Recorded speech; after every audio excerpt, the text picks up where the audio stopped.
Okay, so welcome back to Miss Curtis's art class. Today we're going to make a dancing penguin. So this is going to be really fun.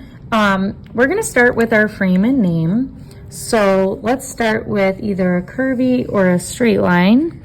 You can use a marker, a pencil, whatever you have to draw with is fine.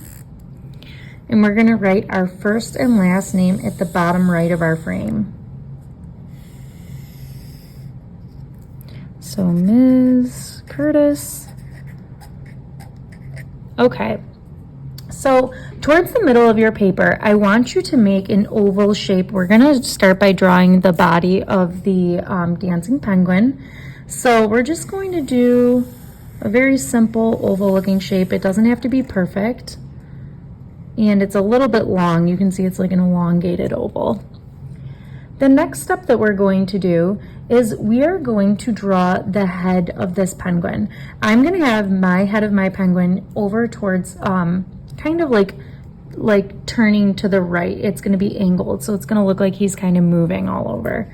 So I'm going to start right on this side, and I'm going to just leave a little bit of space in between, and I'm going to come up and I'm just going to draw an angled line over to the side, and it's going to just kind of curve and then come straight back down right here to the right.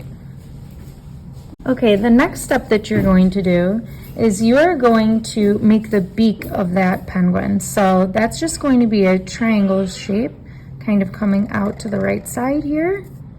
And you can make a line for a smile because this penguin's pretty happy that they're dancing.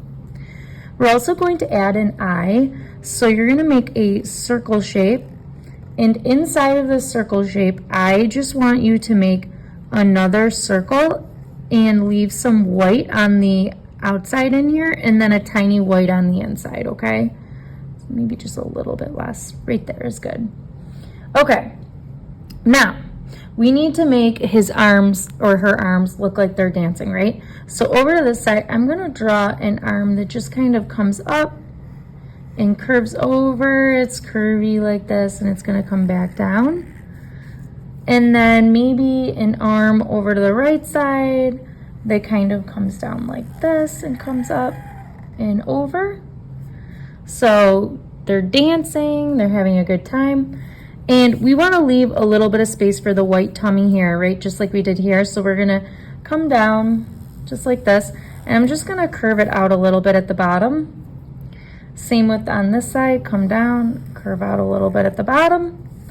And then I'm just going to make a swooping line, kind of curvy at the bottom for the bottom of the penguin. We can add some feet.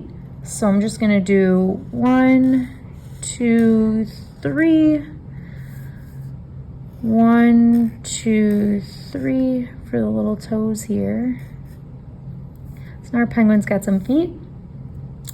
And then the next thing I'm going to do is I'm going to draw a ground line in the background, so a little horizon line. I'm just going to go straight across. Try to eyeball it so it seems pretty even with your penguin. And I'm going to add an iceberg in the background. And this is just going to come down right across. And I'm going to make some straight lines so that I can color this in and make it look really interesting in my background. You could also paint this in. You could add color in any way that you want.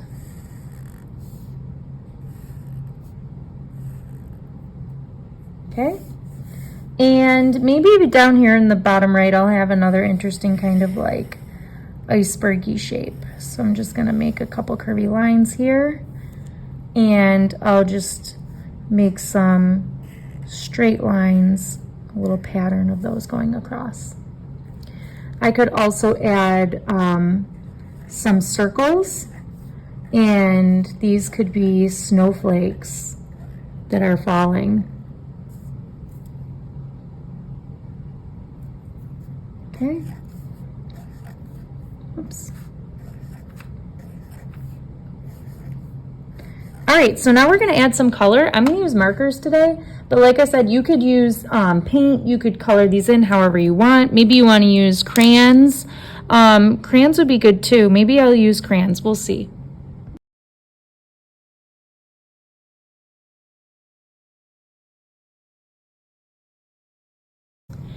Okay, so as you can see, I started to use crayons actually because there's this really light blue and dark blue, which is kind of cool. So I'm going to alternate in a pattern going across.